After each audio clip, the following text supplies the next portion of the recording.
जय Shri Ram. Hindus festivals में आप सभी का स्वागत है। आज हम आपके लिए लेकर आए हैं आशा भागवती व्रत पूजन विधि, उद्यापन विधि, आशा भागवती व्रत कथा। आशा भागवती व्रत सभी आशाओं को पूर्ण करने वाला व्रत है। इस व्रत को करने से व्यक्ति पाप मुक्त हो स्वर्ग में निवास करता है। यह व्रत विशेष रूप से महिलाओं के द्वारा किया जाता है। आशा भागवती व्रत आश्विन मास श्राद्ध पक्ष की कृष्ण पक्ष की अष्टमी तिथि से प्रारंभ होकर 8 दिन तक अमावस्या तक चलता है। आशा भगवती व्रत पूजन विधि। आशा भगवती व्रत की पूजा की सामग्री पूजन करती हुई महिलाओं को पुरुषों को नहीं दिखाना चाहिए।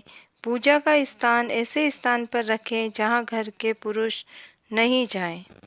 एक पाटा लेकर उस पर गोबर अथवा पीली मिट्टी से लीप कर 8 गोले बनाएं।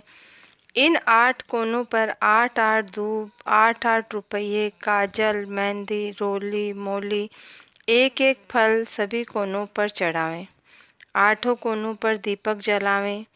इस विधि से नित्य स्नानादि से निर्वित होकर शुद्ध पवित्र वस्त्र धारण कर 8 दिन तक पूजा कर आशा भगवती व्रत कथा सुने। 8वें दिन एक एक सुहाग पिटारी मीठी पापड़ी 8 कोनों पर चढ़ावें।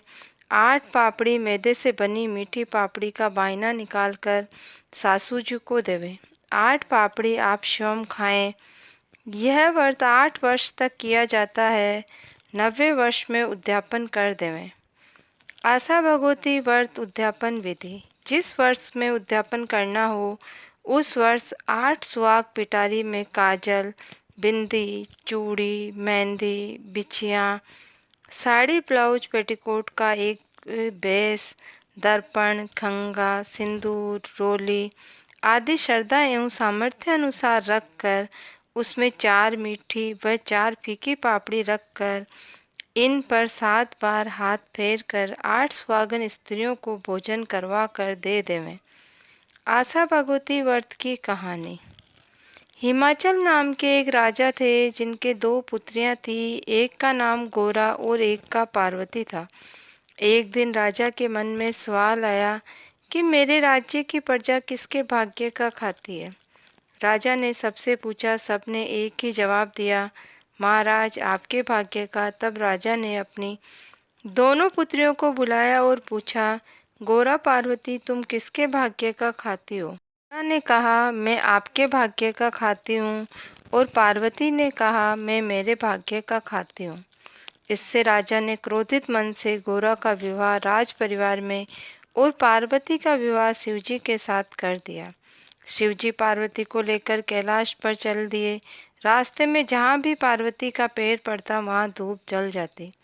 इसको देखकर शिवजी ने विद्वानों से पूछा तो उन्होंने बतलाया कि यदि पार्वती जी पीहर जाकर आशा भगवती का व्रत कर दे, उद्यापन कर दे तो दोष मिट जाएगा। पंडितों के बताने पर शिवजी और पार्वती जी अच्छे अच्छे मूल्यवान वस्त्र धारण कर गहने पहनकर पार्वती जी के पीहर चले गए। रास्ते में एक नगर आया जहाँ सब लोग उदास थे। पार्वती जी ने पूछा इस नगर में इतनी शांति कैसे है? तब दासी ने बतलाया कि रानी के संतान होने वाली है, इसीलिए सब दुखी हैं। पार्वती जी ने रानी के दुख को देखकर शिवजी से कहा, हे नाथ मेरी कोख बंद कर दो। शिवजी ने मना कर दिया। आगे चले। जंगल में एक घोड़ी के बच्चा होने वाला था।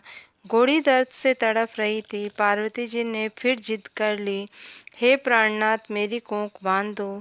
शिवजी ने पार्वती जी को समझाया कि कोख मत बंधवाओ, नहीं तो बाद में पछताओगी, पर पार्वती जी नहीं मानी। शिवजी ने कोख बंद कर दी। पार्वती जी की बहन गोरा अपने ससुराल में बहुत दुखी थी। पार्वती पीहर पहुंची तो पीहर वालों ने पहचाना नहीं। तब पार्वती ने सारी बात बतलाई। तो राजा ने पार्वती से पूछा कि तुम किसके भाग्य का खाती हो? तो पार्वती ने कहा मैं मेरे भाग्य का खाती हूँ। पार्वती अपनी भाभियों के साथ चली गई। पार्वती की भाभियां आशा भगवती का उद्यापन कर रही थी। तब पार्वती ने कहा मेरे उद्यापन की तैयारी नहीं है, नहीं तो मैं भी आशा भगवती का व्रत का उद्यापन कर देती। तब भाभियां बोली तुम्हें क्या कमी है, तुम शिवजी से कहो, सब तैयारी कर देंगे। तो पार्वती जी ने शिवजी से सामग्री लाने को कहा। तो शिवजी ने एक अंगूठी देते हुए कहा, इससे तुम जो भी मांगोगी मिल जाएगा। पार्वती जी ने उस अंगूठी से सारी उद्यापन सामग्री मांग ली। सब ने मिलकर धूमधाम से उद्यापन कर दिया। ससुर जी ने शिवजी को भोजन करने बिठाया।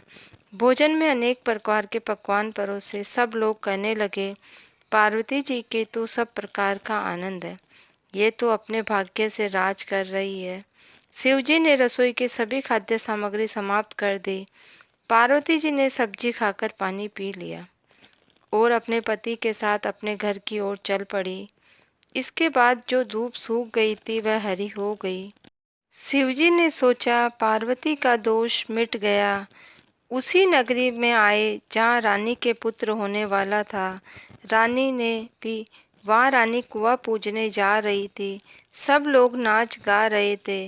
रानी को देख पार्वती जी ने कहा, स्वामी जी मेरी खोंख खोल दो। शिवजी बोले, अब कैसे खोलूं? आगे चले। घोड़ी अपने बच्चों को दुलार कर रही थी। घोड़ी को देख पार्वती जी ने हट पकड़ ली कि हे प्राणनाथ, मेरे खोंख खोल दो, नहीं तो मैं इसी जगह अपने प्राण त्याग दूंगी। पार्वती जी की हट को देखकर पार्वती जी ने उपटन से गणेश जी को बनाया। पार्वती जी ने बहुत से नेकचार किए और कुआं पहुंचा। पार्वती जी बोली, मैं सुहाग बांटूंगी, तो सब तरफ शोर मच गया। पार्वती जी सुहाग बांट रही है, जिसको लेना है ले लो। सब दौड़ दौड़ कर सुहाग ले गई। इसी प्रकार किसी को भी पार्वती जी ने निराश नहीं किया। इस व्रत का उद्यापन कर दें, इससे अखंड सौभाग्य, सभी मनोकामनाएं पूर्ण हो जाती है।